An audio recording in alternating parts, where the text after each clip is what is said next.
축구협회가 내부 정보를 폭로한 박주호에게 법적 대응을 한다고 예고했습니다.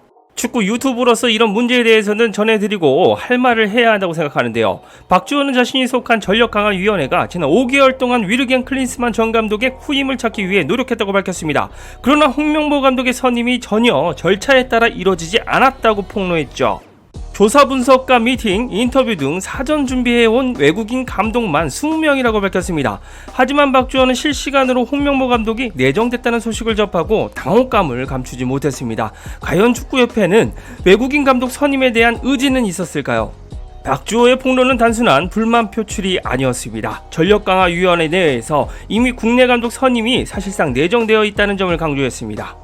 이는 외국인 감독을 처음부터 선임할 생각이 없었다는 것을 의미합니다. 회의 시작도 전부터 국내 감독이 낫지 않아? 하는 대화로 분위기를 만들었다고 합니다. 게다가 외국인 감독에 대해서는 다양한 이유로 딴지를 걸었다고 합니다. 하지만 국내 감독에 대해서는 무한 긍정을 보였다고 하죠. 실제로 박주호는 홍명보 감독이 계속 안 한다고 이야기했기에 나도 아닌 줄 알았다고 말하기까지 했습니다.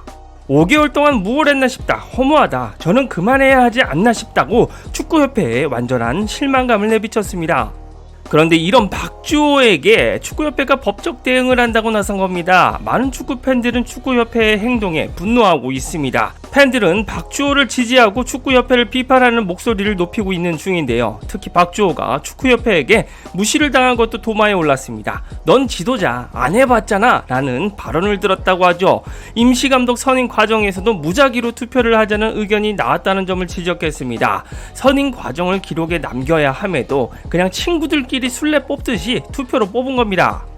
이는 대한축구협회의 의사결정 과정이 비합리적이며 투명성이 결여되어 있다는 것을 적나라하게 보여주는 현실입니다. 그렇다면 대한축구협회가 박주호에게 법적 대응을 하면 실제 처벌 가능성이 있을까요? 축구협회는 박주호의 행동에 이렇게 대응했습니다. 박주호 위원이 SNS 출연 영상을 통해 전력강화위원회 활동과 감독 선임 과정을 자의적인 시각으로 왜곡한 바 언론과 대중에게 커다란 오해를 불러일으키고 있는 상황에 대해 심각한 우려와 유감을 표하는 바이다. 협회는 박주호의 이런 언행이 위원회 위원으로서 규정상 어긋난 부분이 있는지에 대해 신중히 검토하고 필요한 대응을 진행할 것이다 라고 했습니다. 이에 언론에서는 법적 대응도 검토한다는 내용으로 해석했습니다. 하지만 실제로 박주호가 처벌을 받을 가능성은 낮다는 게 전문가들의 의견입니다. 박주호의 폭로는 공익적인 측면이 강합니다. 이는 실질적인 처벌을 받을 가능성은 낮다는 것을 의미하는데요. 축구계 사정을 잘 아는 법조계 관계자는 이렇게 말했다고 합니다. 법적 대응이라 하면 소송을 걸겠다는 것이다. 형사처벌을 하려고 하면 협회의 명예훼손으로 가야 한다. 명예훼손죄가 되려고 하면 상대의 위신을 떨어뜨려야 하는 부분이 있는데 그 내용이 진실에 부합하고 공익성이 있다고 인정되면 죄가 인정되긴 어렵다. 완전히 허위사실일 경우 처벌을 받을 수 있겠지만 박주호의 사례는 아니다. 방송에 담긴 이야기가 실제 있었던 것도 사실이고 자신이 직접 경험한 부분에 대해 이야기했기 때문에 명예훼손이 성립하긴 어렵다라고 조언했습니다.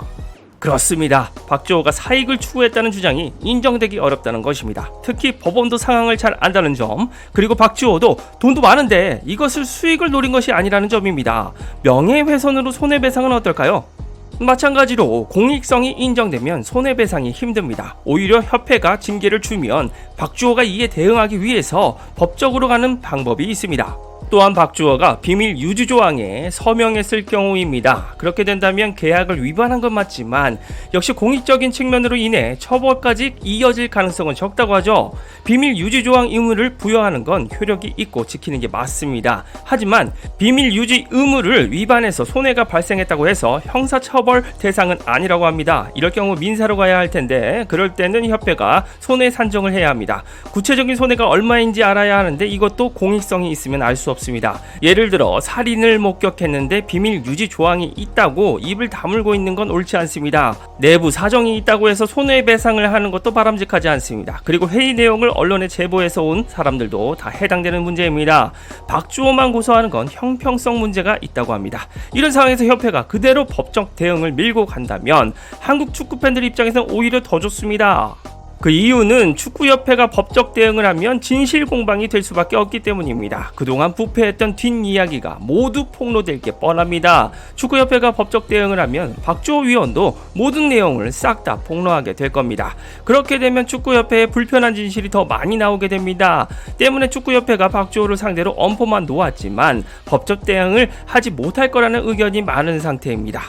여기에서 이영표도 참전하면서 축구선수 출신들의 행정에 대해서 비판했습니다. 포옙, 박은호, 홍명보 감독 이 3명에게 의사를 물었고 그 다음 절차는 대한축구협회 국가대표 전력강화위원회 의원들과 소통하고 난 뒤 발표를 했어야 했는데 그 과정이 생략됐다는 게 가장 큰 문제라고 일침을 가했습니다. 전력강화위원들에게 선임 정보가 전달됐을 때 보안 문제에 대한 언급이 있었는데 문제를 이유로 밝히지 않았다면 5개월 동안 함께 대표팀 감독 선임을 위해 노력했던 전력강화위원들을 결국은 믿지 못하는 그런 상태라고 말했는데요. 애초에 국내 감독을 뽑으려고 했던 것은 분명 아니었다고 주장했습니다. 지난 4월 중하순쯤만 해도 상당히 적극적으로 외국인 감독을 뽑고 찾으려는 그런 움직임이 있었다고 하죠. 그러나 2002년 월드컵 때 좋은 외국인 감독 한 명이 팀을 어떻게 바꾸는지 우리가 직접 경험했다고 주장했습니다. 손흥민, 황희찬, 황인범, 김민재, 이강인, 이재성 이렇게 황금 세대가 나타났는데 외국인 감독이 한 분 오면 2026 월드컵에서 좋은 일이 일어날 것이라고 기대했다고 아쉬워했습니다.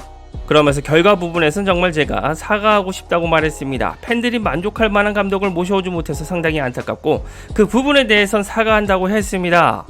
그리고 이영표는 외국인 감독을 데려오지 못한 이유가 돈 문제 때문이 아니라는 것도 밝혀줬습니다. 실제로 돈 문제는 아닌 것 같다. 축구를 통해 느끼는 기쁨의 가치는 돈으로 환산할 수 있는 부분이 아니다.